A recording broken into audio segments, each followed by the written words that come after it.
है आपका the study in village में। आज है 15 मई। तो चलिए आज के वीडियो की शुरुआत करते हैं।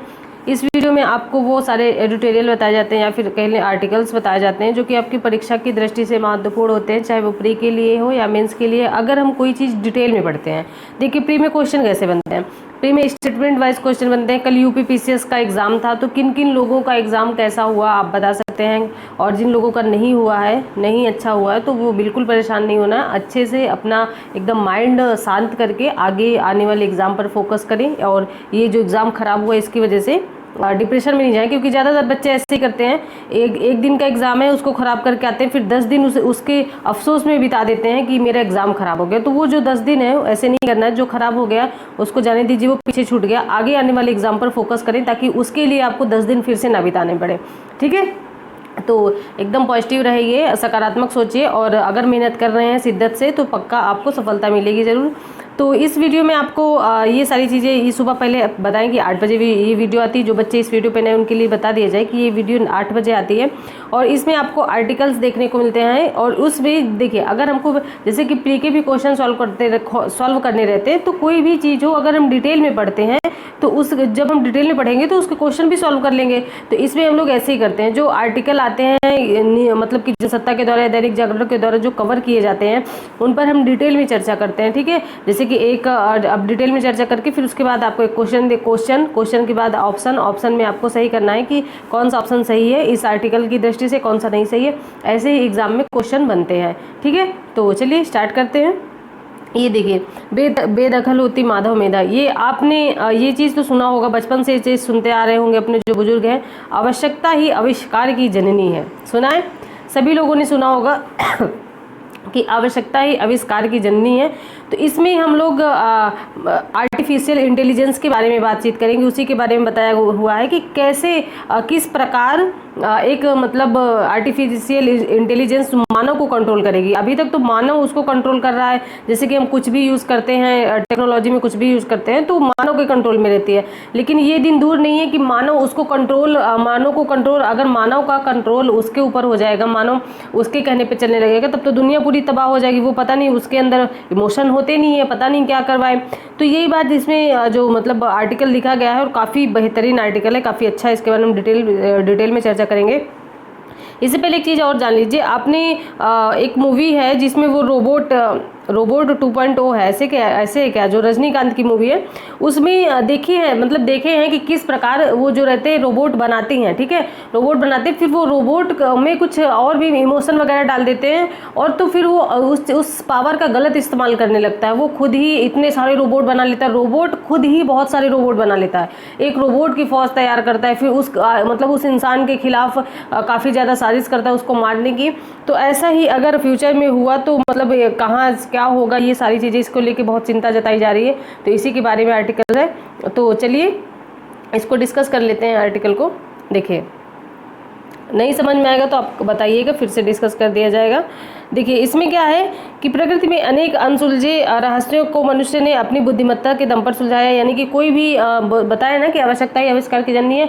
अगर हमको जैसे कि पहले के लोग क्या है, पैदल चलते थे, ठीक है, फिर उसके बाद आवश्यकता पड़ी, भाई दूर जाना था तो फिर गाड़ी बनाई, और फिर उसके बाद गाड़ी में भी आपको धूप लगने लगी, बरसात लगने लगी, अगर 2 व्हीलर है या बाइक है तो फिर उसके बाद आपको 4 व्हीलर बनाया गया। अगर अब जिसके पास इतना पैसा नहीं है, वो नहीं खरीद सकता है, तो उसके लिए बस बनाई गई, ट्रेन बनाई गई, एक स्थान से दूसरे स्थान तक जाने के लिए। तो इस प्रकार पहले क्या होता था, पेड़ पौधे के नीचे लोग अपना जीवन व्यतीत कर लेते थे गर्मियों में। अब क्या है कि आपको एसी, फ्रिज, कूलर, पंखा, ये सारी चीज़ें होनी चाहिए। तो यही बोलते हैं कि जैसे जैसे आपको आवश्यकता पड़ती जाएगी, मनुष्य वैसी वैसी चीज़ें बनाता जाएगा, और आगे चल के पता नहीं कौन कौन सी चीज़ों की ज़रूरत पड़े, क्या फ्यूचर हो, सबको अभी ये नहीं पता है। ठीक है, तो इसी के बारे में बताया गया है, तो आप इसको डिटेल में देख सकते हैं। और इसमें कहा गया है कि उसके द्वारा विकसित कृत्रिम बुद्धिमत्ता ही अब उसके भविष्य के लिए बड़ी चुनौती बन गई। यानी कि जो मतलब कि जो आर्टिफिशियल इंटेलिजेंस को बनाया है मनुष्य ने, उसके लिए ही बड़ी चुनौती बन गई, ऐसा कहा गया। आधुनिक कृत्रिम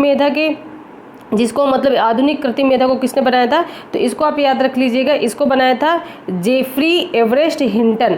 ठीक है, लिख सकते हैं आप, Geoffrey Everest Hinton. Geoffrey Everest Hinton ने इसको बनाया था, तो आप इसको नोट कर सकते हैं।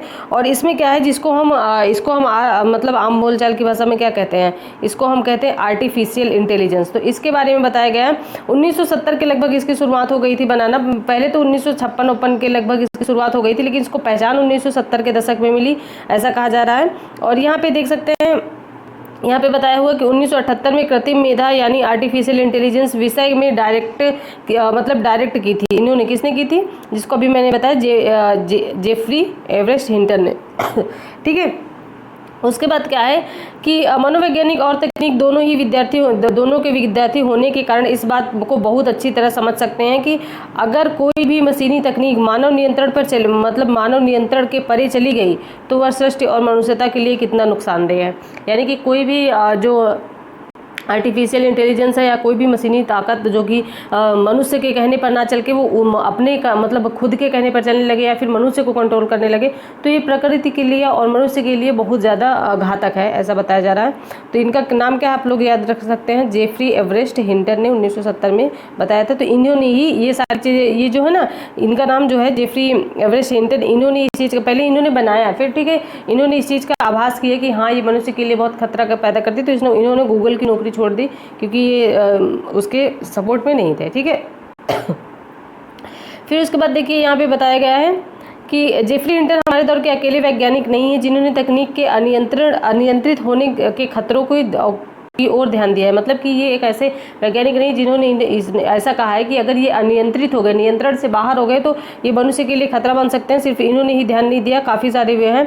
इसके बाद ये बताया कि वे इस खतरे के प्रति सजग रहे। स्टीफन हॉकिंग्स भी हैं। और इसके बाद है वो कृत्रिम मेधा के मोह के खतरों के प्रति वैज्ञानिक सचेत रहते हुए कहा उन्होंने।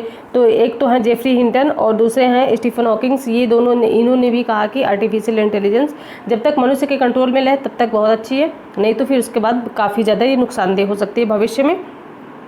तो ऐसा बताया कि पिछले दिनों में कृत्रिम मेधा तकनीक लगातार झूठी खबरों को प्रसारित करना चाहता है। देखिए वो अगर अपने आप आ गए, अब कोई एक अमेरिका के अमेरिका के कई बड़े नामों में, अमेरिका की जो बड़ी हस्तियां उनमें से कुछ नामों को ये बोल दिया, उसमें जो बाइडेन भी शामिल थे जो अमेरिका के राष्ट्रपति, उन्होंने बोल दिया इनकी मृत्यु हो गई। तो ये आर्टिफिशियल इंटेलिजेंस अपने आप से कर रहा था, ऐसा कुछ नहीं था। तो अगर इसको कंट्रोल करना अगर ये मनुष्य के कंट्रोल से बाहर हो गया तो सोचिए कितनी बड़ी तबाही हो सकती है, क्या हो सकता है। ठीक है। उसके बाद ये देखिए एक चीज़ और है, यहाँ पे देखिए लिखा हुआ है अमेरिका के राष्ट्रपति को जो बाइडेन की मृत्यु की झूठी खबर भी शामिल थी इसमें। महात्मा गांधी जो थे, अगर ये पूछा जा सकता है क्वेश्चन कि महात्मा गांधी इसके सपोर्ट में थे, क्योंकि महात्मा गांधी से संबंधित पंचायती राज वाले क्वेश्चन भी पूछे गए कि सपोर्ट में थे या फिर इनका नहीं सपोर्ट में थे, ऐसा पूछा गया। तो महात्मा गांधी इसके सपोर्ट में कभी नहीं थे, आर्टिफिशियल इंटेलिजेंस के सपोर्ट में महात्मा गांधी कभी नहीं थे। उनका कहना था कि अगर इतनी बेरोजगारी इतनी बढ़ रही है, ठीक है, और इनकी जगह अगर इंसानों की जगह आर्टिफिशियल इंटेलिजेंस काम करने लगा तो इंसान क्या करेगा। जबकि इंसान भी मनुष्य की जनसंख्या भी लगातार बढ़ती जा रही है और उसके बाद आर्टिफिशियल इंटेलिजेंस भी प्रयोग कर दे तो मनुष्य तो बेरोजगार हो जाएगा, और बेरोजगार हो जाएगा तो फिर उनका क्या मतलब है। तो यही सारी चीज़ें जो महात्मा गांधी थे इसके सपोर्ट में बिल्कुल नहीं थे कि आर्टिफिशियल इंटेलिजेंस के लिए आप अपने काम को आसान करने के लिए ये सारी चीज़ें लाएं। काम को आसान करने के लिए देखिए क्या होता है कि अगर एक कंप्यूटर है, मान लीजिए कि ये एक कंप्यूटर है, ठीक है, अब एक ये कंप्यूटर है तो इसको ये अब अपना काम फटाफट कर देता है। इसको टाइपिंग करना टाइपिंग भी कर देता है, पीडीएफ भी बना देता है। एक प्रिंटर मशीन है, पीडीएफ भी बन गई और वहाँ से प्रिंट आउट भी निकल आया। सारा चीज़ ये एक कि कंप्यूटर कर रहा है, ठीक है। लेकिन अगर सोचिए कि इसकी जगह कंप्यूटर नहीं होता और हाथ से लिखना पड़ता, तो हाथ से लिखने वाला एक व्यक्ति अलग होता, फिर उसको कागज़ कि पीडीएफ के रूप में कन्वर्ट करने वाला, उनको सबको सेव करने वाला, फिर एक बुक छपती। तो इसके लिए सारी प्रोसीजर कि इसके लिए सारा जो काम होता वो अलग अलग होता। और इससे क्या होता कि कई सारे लोगों को इसमें रोजगार मिलता और कई सारे लोगों को कि 10 लोगों का काम अकेले एक कंप्यूटर कर रहा है, उससे कंपनी को तो लाभ हो रहा है कि भाई उसका 10 लोगों का वेतन बच रहा है, ठीक है। लेकिन जो बेरोजगारी की दर है वो लगातार बढ़ती जा रही है। इसमें महात्मा गांधी जी का ये कहना था। तो इसमें उन्होंने आर्टिफिशियल इंटेलिजेंस का सपोर्ट कभी नहीं किया, ये चीज़ आप याद रखिएगा।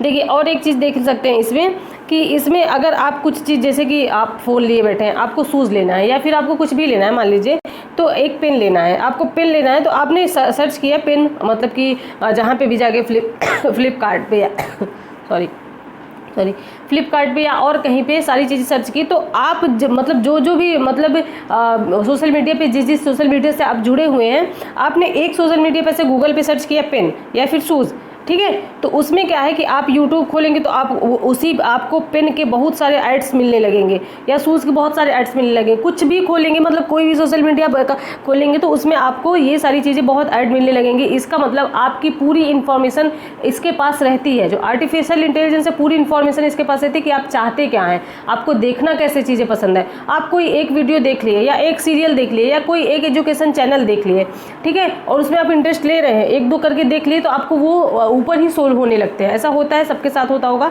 आप लोग फ़ोन चलाते हैं तो पता ही होगा।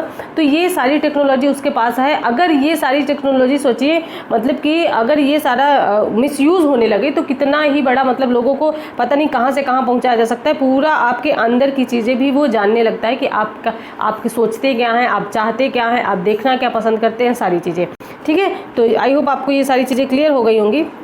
तो इसमें क्या है, देखिए जो भी बताया कि बेरोजगारी दोनों में इजाफा हो रहा है, वह देखिए बेरोजगारी में भी बढ़ोतरी हो रही है और जनसंख्या में भी बढ़ोतरी हो रही है, ठीक है। तो आर्टिफिशियल इंटेलिजेंस के सपोर्ट में महात्मा गांधी कभी नहीं थे, ये चीज़ आप ध्यान रखिएगा।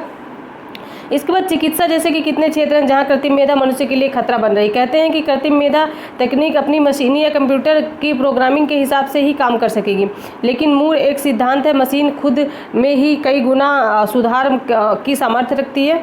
कंप्यूटर तकनीक ने इस बात को साबित किया कि कृत्रिम मेधा तकनीक में पक्षधरों का कहना है कि जो इसके पक्ष में है, ठीक है, जो आर्टिफिशियल इंटेलिजेंस के पक्ष में है उनका भी तर्क सुन लेते हैं, क्योंकि हमारे लिए तो दोनों इंपॉर्टेंट, हमको तो एग्जाम में लिखना है ना, तो आपके लिए दोनों इंपॉर्टेंट है, तो हम दोनों देख लेते हैं। देखिए जो इनके सपोर्ट में वो क्या कहते हैं, मशीनें केवल वही काम करेंगी जिनके लिए मनुष्य प्रोग्राम किया गया है, ठीक है, मतलब मशीनें से केवल वही काम करेंगी जिनके लिए उनका प्रोग्राम मनुष्य ने किया है। इसलिए जबकि मानवीय बुद्धिमत्ता आकाश अनंत है, लेखन कला खेल जैसे क्षेत्रों में जहां कल्पना विचारशील एक नए आयाम लाती है, मशीन शायद मनुष्य का मुकाबला ना कर सके। ये लोग हैं जो कि मशीन का कृत्रिम मेधा की तकनीक के पक्षधरों का कहना है, मतलब उसके पक्ष में है, ठीक है, तो ये उसके पक्ष में है। और फिर उसके बाद क्या है कि 10 फरवरी 1996 की वो घटना याद ही होगी, क्या हुआ था उस घटना को देखिए। शतरंज के एक खिलाड़ी को कृत्रिम मेधा ने यानी कि मतलब उसने हरा दिया था। ऐसा कहा गया कि ये घटना तो याद ही होगी, जो मतलब उन्होंने हरा दिया था, एक बहुत अच्छे शतरंज के प्लेयर को कंप्यूटर ने हरा दिया था। तो कंप्यूटर मतलब कि ऐसा इसमें बताया गया है। तो जी ये दिन दूर नहीं है कि मनुष्य उसके कंट्रोल में आने वाला है, ठीक है। ऐसा हम नहीं कह रहे, ऐसा मैं नहीं कह रही हूँ, ऐसा मतलब इस आर्टिकल में लिखा है, तो इसलिए मैं बता रही हूँ, ठीक है। तो उसके बाद क्या है, नया अनुभव चालित रहित कारों का प्रयोग भी होता है। देखिए आजकल इतना ज़्यादा है कि अगर उसमें आप कुछ भी कर रहे हैं, आराम से बैठे हुए हैं, वो अपने आप से चली जा रही है गाड़ी, उसको पता भी है कहाँ से मुड़ना है, किधर कहाँ पे रुकना है, कहाँ पे ट्रैफिक सिग्नल है, सारा चीज़ उसको पता है, ठीक है। तो आप आराम से बैठे हैं, तो इसके लिए भी प्रयोग किया जा रहा है। तो ये इसके जो देखिए जो इसके पक्षधर हैं उनके बारे में बात की जा रही है, ठीक है। गूगल असिस्टेंट है, एलेक्सा या सिरी है। एलेक्सा क्या होता है, एलेक्सा या सिरी है जो उनसे आप कुछ भी पूछ के बता सकते हैं, कुछ भी पूछ लीजिए, वो आपको बोल के आवाज़ मतलब बोल के बता सकते हैं, एलेक्सा या सिरी। और अभी कुछ दिन पहले एक आर्टिकल आया था, उसमें ये बताया था कि एलेक्सा कितना खतरनाक है, ठीक है। एलेक्सा किस लिए खतरनाक है, देखिए ये बच्चों को ऐसे चैलेंजिंग गेम देता है, एलेक्सा छोटे छोटे बच्चों को ऐसे चैलेंजिंग गेम देता है कि वो उसके लिए आत्महत्या कर लेते हैं, एक तरीके से कह लें सुसाइड कर लेते हैं कि वो उस टारगेट को पूरा नहीं कर पाते। हाल ही में मतलब पिछले दिनों में हमने काफ़ी सारी न्यूज़ ऐसी देखी जिसमें बच्चे सुसाइड कर रहे हैं, छोटे छोटे बच्चे, इसलिए क्योंकि वो टास्क को पूरा नहीं कर पा रहे। तो ऐसा उनके अंदर एक भरा जाता है कि आप कमज़ोर हैं, आप कर नहीं सकते, आप ये नहीं कर सकते, तो उनको मतलब कि वो वो ऐसे मोड पर आ जाते हैं कि उनको सुसाइड करना पड़ता है।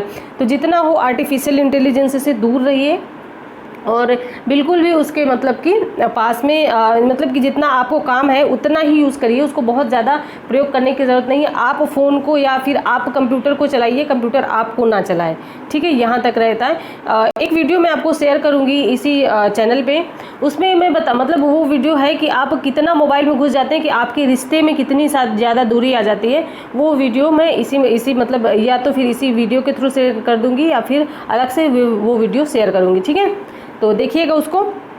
और इसमें क्या है फिर देखिए ये कह रहा है कि भविष्य में हमारे हाथ की घड़ियों में ऐसी तकनीक शामिल हो जाए। अभी तो आप लोग ये जो घड़ियां हैं मतलब कि कई सारे ऐसे ऐप भी आ गए, फ़ोन पे ऐप भी देख सकते होंगे कैसे ऐसे ऐप भी आ गए हैं जो कि आपकी बॉडी के सारे बता देते हैं कि आप कितना वर्कआउट कर रहे हैं, कितनी सारी एक्सरसाइज कर रहे हैं, कितना आपका बॉडी फैट है, सारा चीज़ बता देते हैं।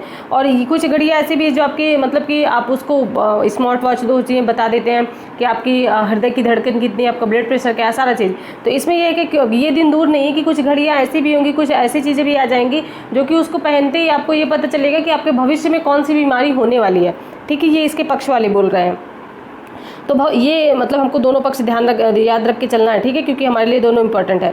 भविष्य में हमारे हाथ में घड़ियाँ की ऐसी तकनीक शामिल हो जाएंगी जो हमारी कलाई में मतलब फड़कन को पढ़कर ही भविष्य में हो सकने वाली रोगों के प्रति सचेत कर देगी। मतलब भविष्य में कौन सी बीमारियाँ होंगी ये बता देगी।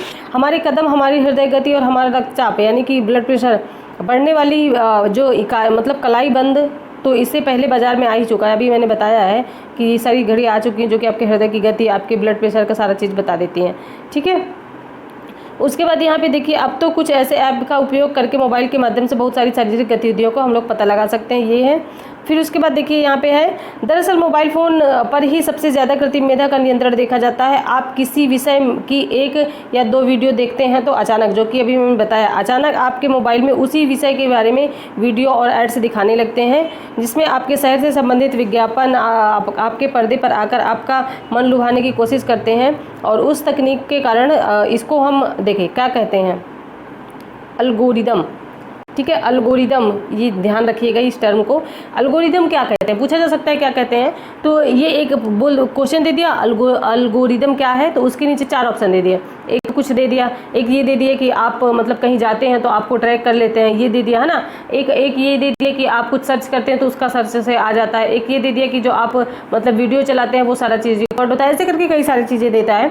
तो ये आपको याद रखना है कि एल्गोरिदम क्या है। तो एल्गोरिदम ये चीज़ है कि आप जो चीज़ सर्च करते हैं, जो चीज़ आपको देखना होता है, वो बहुत सारे मतलब कि आप किसी भी प्लेटफॉर्म पर जाएंगे तो आपको वही सारी चीज़ें दिखने लगती हैं। इसको हम कहते हैं एल्गोरिदम। इसका मतलब वो आपको मतलब कि आपको पढ़ लिया है कि आप चाहते क्या हैं, उसी प्रकार की चीज़ें दिखाने लगते हैं। और एक चीज़ और भी होती है जो मतलब कि बहुत सारी ऐसे समाज में घटनाएं भी होती हैं। तो घटनाएं आपके फेसबुक, व्हाट्सअप जो भी आप चलाते हैं, इंस्टाग्राम जो भी चलाते हैं, उससे भी बहुत सारी होती हैं। देखिए, आप कहीं भी जाइए, अपनी लाइव लोकेशन मतलब कि पब्लिक में कभी मत शेयर करिए। आप मतलब जो भी वीडियो डालते हैं बाद में डालिए, आराम से घर आकर डालिए, जो भी है आराम से घूमिए, लेकिन लाइव लोकेशन कभी मत बताइए। अभी एक हाल ही में कुछ न्यूज़ आई थी कि 2 बच्चे हैं, वो स्कूल जा रहे थे, छोटे छोटे भाई बहन थे। उनकी मम्मी पापा उनको छोड़ के चले गए थे। ठीक है, तो उनके मम्मी पापा उनको छोड़ के चले गए थे। फिर उसके बाद उनको लेने गए, तो लेने जैसे ही गए वो मतलब कि जैसे उनको लेने गए वो वहाँ पे नहीं थे, वो किडनैप हो चुके थे। तो कैसे हुआ था, ये सोच में पड़ गए कि बच्चे कैसे किडनैप हो गए।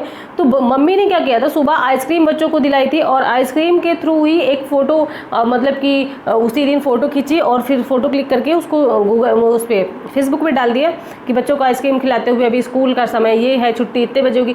पूरी इन्फॉर्मेशन तो आप दे ही रहे हैं सोशल मीडिया पे, फिर आप ये बोलते हैं कि हमारे साथ मतलब कि घटनाएं कैसे हो रही हैं। तो आप कहीं भी जाइए, लाइव लोकेशन आपको मतलब आपके घर के सिवा किसी को नहीं पता होनी चाहिए, क्योंकि कब क्या हो जाए कुछ पता नहीं होता। ठीक है, तो लाइव लोकेशन आप कभी मत शेयर करें मेरे अकॉर्डिंग। बाकी आप लोग समझदार हैं। तो देखिए यहाँ पे लिखा हुआ है कि कृत्रिम मेधा का इतिहास करीब 70 वर्ष पुराना है। अमेरिका के कंप्यूटर विज्ञानी और जॉन मैकार्थी, ठीक है, जो एक विज्ञानी थे या वैज्ञानिक थे जिनको हम जॉन मैकार्थी कहते हैं, सबसे पहले 1956 में कृत्रिम मेधा की संकल्पना यानी कि आर्टिफिशियल इंटेलिजेंस की संकल्पना उन्होंने प्रस्तुत की थी। और उसकी भावनाओं पर चर्चा करते हुए उनका मानना था कि कृत्रिम मेधा कंप्यूटर विज्ञान का ही अंग होगा। इसका बुनियादी उद्देश्य है कि ऐसे उपकरण बनाना जो बुद्धिमत्ता को किसी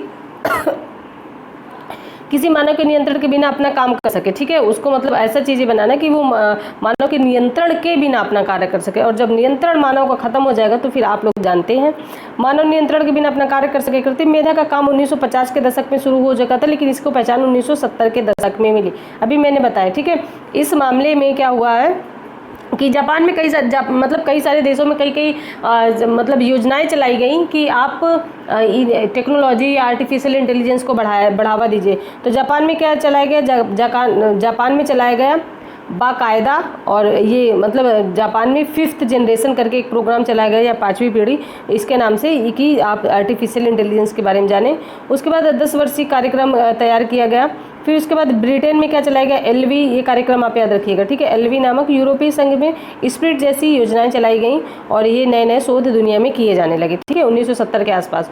फिर उसके बाद क्या है, अगर इसकी मदद से गंभीर रोगों का निदान या सहजता से पता होता है तो कृत्रिम मेधा वाले उपकरण वंचित वर्ग के लिए सहज, सुलभ और सस्ता उपचार संभव बना सकते हैं। गंभीर बीमारियों की संभावना पहले ही पहचाना जा सकता है। उपेक्षित समाज जो है, देखिए यहाँ पे उपेक्षित समाज की सस्ती, श्रेष्ठ और सार्थक शिक्षा दे सकता है, ये सही है, ठीक है। आर्टिफिशियल इंटेलिजेंस आपको कई सारे बहुत सारे आपको चीज़ें जो क्या है उसको, अरे बहुत सारी आपको सुविधाएं बहुत सारी आपको सुविधाएं प्रोवाइड करवाता है। आप फ़ोन से कुछ ऑर्डर कर दिया, आपके घर आके दे के आपको जब बाहर जाने की ज़रूरत ही नहीं है। आप कुछ भी आपको नहीं पता है, सर्च करिए, आ जाएगा तुरंत खुल के। तो उसके लिए आपको कोई बुक बहुत ज़्यादा पलटने की ज़रूरत नहीं कि किस बुक में है। तो बहुत सारी चीज़ें हैं कि आपको ये बहुत सारी चीज़ें आपके लिए सुविधाजनक बनाता है। आपको बीमारी का पता चलता है, आपको मतलब पूरे देश के बारे में पता चलता है, विश्व के बारे में पता चलता है, सारी चीज़ें आपको बहुत सारे इसमें आपको काफ़ी ज़्यादा असुविधाएं हैं। लेकिन इसको हम बिल्कुल भी नज़रअंदाज नहीं कर सकते हैं कि अगर ये जब तक ये मनुष्य के कंट्रोल में है तब तक ठीक है, लेकिन अगर मनुष्य के कंट्रोल से बाहर गया तो फिर ये मनुष्य को अपनी उंगलियों पर जाना शुरू करेगा, ठीक है। क्योंकि इसके अंदर देखिए इंसान है तो वो उसके अंदर थोड़ी इंसानियत होती है, वो भावनात्मक होता है, वो समझ सकता है। मशीन ये नहीं समझ सकती है, ठीक है। मशीन बहुत सारे लोगों का दर्द नहीं समझ सकती, वो सिर्फ एक उसका एक अलग वो होता है कि वो सिर्फ क्या बोलते हैं, जैसे कि बोलते हैं ना कि कोर्ट एक गवाहों पे चलता है कि उसके लिए सबूत चाहिए, तो उसी प्रकार आर्टिफिशियल इंटेलिजेंस है, वो भावनात्मक रूप से नहीं चलती, ठीक है। ये चीज़ आप ध्यान रखिएगा। तो यहाँ पे है कि ये शिक्षा भी प्रोवाइड करवाती है, मौसम की जानकारी भी देती है, सुरक्षा संदर्भ में हमारी मदद भी करती है। तो यह वर्ण्य है कि मगर ऐसे अगर इनसे लोगों में रोजगार के प्रति चिंता बढ़ती है तो सजग रहना होगा, ये भी बात सही है। भारत जैसे देशों में जहाँ जनशक्ति बड़ी संख्या में मौजूद है, यानी कि बहुत बड़ी जनसंख्या है, लोगों को काम के अवसरों को अपनी महत्वता देनी चाहिए। हालांकि औद्योगिकरण के समय भी ऐसे खतरों को रेखांकित किया गया था, लेकिन समय ने साबित कर दिया है कि जीवन उस नदी की तरह है जो विपरीत परिस्थितियों में भी अपना श्रेष्ठता और सार्थकता का प्रवाह बनाए रख सकता है, ठीक है। हाँ, किसी भी परिस्थिति में मशीन को मनुष्य के नियंत्रण से मुक्त किया जाना मानवता के हित में नहीं होगा, ये चीज़ सत्य है, इसको भी माना गया है। तो ये चीज़ एकदम सत्य है। और आप लोग भी अपने आप सतर्कता बरतें, बहुत ज़्यादा फ़ोन या बहुत ज़्यादा लैपटॉप ये सारी चीज़ें ना चलाएं, और जितना काम है उतना ही चलाएं। बहुत अपनी लाइव लोकेशन किसी को मत बताएं, और जहाँ भी घूम रहे हैं अपने मतलब कि बहुत ज़्यादा पेरेंट्स के साथ, या फिर अच्छी बात है आप सोशल मीडिया पे सारी चीज़ें शेयर करते हैं पेरेंट्स के साथ, ऐसा जो आपकी मतलब हैप्पी मूवमेंट होते हैं वो शेयर करते हैं, लेकिन इससे कोई दूसरा व्यक्ति को फ़ायदा हो सकता है। तो आप अपनी लाइव लोकेशन मत बताएं, बाद में जाके कहीं घूम के आएँ, बाद में आप शेयर कर दीजिए, ठीक है। तो वैज्ञानिक दार्शनिकों, लेखकों, चिंतकों का से नियंत्रण मुक्त मशीनों के लिए इन्होंने बार बार समझाया कि ये मनुष्य के लिए खतरा है। तो आई होप आपको ये सारी चीज़ें क्लियर हो गई होंगी। अगर फिर भी आपको कोई डाउट है तो कमेंट बॉक्स में बता सकते हैं, और मतलब कि अगर आपको कुछ सजेशन देना हो तो फिर भी कमेंट बॉक्स में बता सकते हैं कि आपको कुछ सजेस्ट करना है, इसमें कुछ और आर्टिकल ऐड करवाने हो या फिर कुछ और चीज़ें ऐड करवाना हो, आपको पढ़ाना कैसा लग रहा है इसके बारे में कुछ बोलना है, तो आप कमेंट बॉक्स में बता के फीडबैक दे सकते हैं, लाइक डिसलाइक करके उसमें भी बता सकते हैं कि आपको चीज़ें पसंद आ रही हैं कि नहीं। इससे क्या होता है, थोड़ा मोटिवेशन मिलता है। अगर लाइक और कमेंट करते हैं तो थोड़ा मोटिवेशन मिलता है कि हाँ चीज़ें आपको पसंद आ रही हैं। आपको 2 मिनट कमेंट करने में कुछ टाइम नहीं इतना चला जाएगा, 1 ही मिनट लगता है। मतलब अगर आपकी टाइपिंग अच्छी है तो फिर बहुत जल्दी टाइप कर लेंगे आप। तो बहुत मतलब कि आप फीडबैक जरूर दीजिए कि आपको कैसी चीज़ें लग रही हैं। अब निरंतर आपको क्लास देखने को मिलेगी, शाम को 4 बजे जो आपको आएगी वो प्रीवियस ईयर क्वेश्चन की क्लास आएगी। तो चलिए आप लोग अपनी स्टडी कंटिन्यू करिए।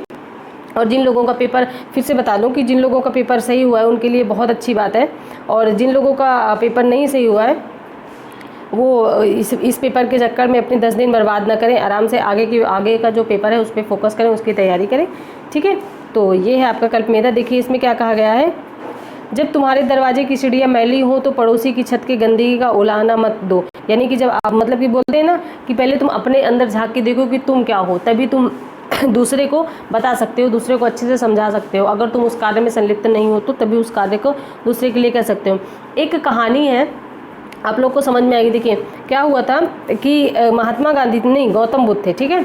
गौतम बुद्ध थे, नहीं सॉरी महात्मा गांधी थे। महात्मा गांधी थे, मैं भी कंफ्यूज हो गई। महात्मा गांधी थे, उनके पास एक महिला है उनके पास एक महिला है, वो गई और अपने बच्चे को लेके बोले ये आपको बहुत मानते हैं, मेरा बेटा है जो आपको बहुत मानता है, अगर आप इसको मना कर देंगे तो ये मान जाएगा, ये गुड़ बहुत खाता है, ठीक है, और बहुत ज़्यादा ये गुड़ खाता है, मैं नहीं चाहती कि इतना ज़्यादा गुड़ खाए। तो उन्होंने कहा था कि महात्मा गांधी ने कहा कि ठीक है, आप 8 दिन बाद आइए, इसी दिन मेरे से फिर से मिलिए। तो उन्होंने कहा ठीक है, उन्होंने सोचा 8 दिन बाद कुछ स्पेशल होगा, कुछ अच्छा करेंगे। तो फिर महात्मा गांधी जी ने कहा, उस बच्चे को बुलाया और कहा कि देखो गुड़ खाना ज़्यादा, मतलब कि ठीक है गुड़ खाना चाहिए लेकिन बहुत ज़्यादा मत खाओ, ये मतलब सही नहीं है स्वास्थ्य के लिए, बहुत ज़्यादा गुड़, कोई भी चीज़ें जब बहुत ज़्यादा हो जाती है तो वो कोई भी चीज़ नुकसानदेह होती है। तो उन्होंने ऐसे समझाया उसको कि ज़्यादा गुड़ नहीं खाना चाहिए।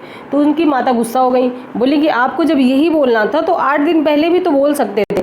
तो महात्मा गांधी ने कहा कि मैं 8 दिन पहले बोल देता, लेकिन उसका मतलब मेरा मतलब दिल या फिर मेरा मन गवाही नहीं दे रहा था, क्योंकि तब तक मैं खुद ही गुड़ का बहुत ज़्यादा सेवन करता था, मैं खुद ही गुड़ बहुत ज़्यादा खाता था, और वो काम मैं जो कर सकता हूँ वो मैं दूसरे को कैसे बोल सकता हूँ कि आप नहीं, आप ये काम नहीं करो, यानी मैं उस काम को कर रहा हूँ और मैं दूसरे को बोल रहा हूँ कि आप ये काम नहीं करो, मैं नहीं बोल सकता। अब मैं गुड़ छोड़ चुका हूँ तो मैं अब इस बच्चे को बोल सकता हूँ कि आप गुड़ नहीं खाओ।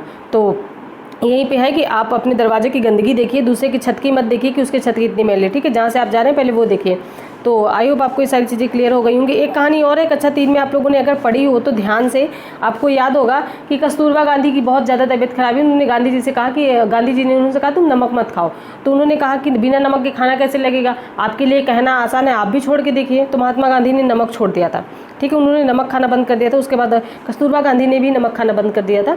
तो ये है, सारी चीज़ें आपको बता दी गई हैं। और कैसा लगा आपको आर्टिकल्स बता सकते हैं कमेंट बॉक्स में, और ज़्यादा से ज़्यादा चीज़ों को शेयर करें अगर पसंद आ रही हैं आपको। और मैं विश्वास दिलाती हूँ कि अगर आप इससे जुड़े हुए हैं तो आपके क्वेश्चन का मतलब कि ज़्यादा से ज़्यादा क्वेश्चन मैं मतलब सॉल्व करवाने की कोशिश करूँगी और क्वेश्चन बनने की भी संभावना होगी। तो चलिए ठीक है, मिलते हैं नेक्स्ट वीडियो में। और शाम को 4 बजे आप लोग तैयार रहिए, करेक्ट 4 बजे आपको वीडियो आएगी प्रीवियस ईयर क्वेश्चन की, तो आप शाम को 4 बजे तैयार रहिएगा, ठीक है। अपनी स्टडी कंटिन्यू करिए, धन्यवाद।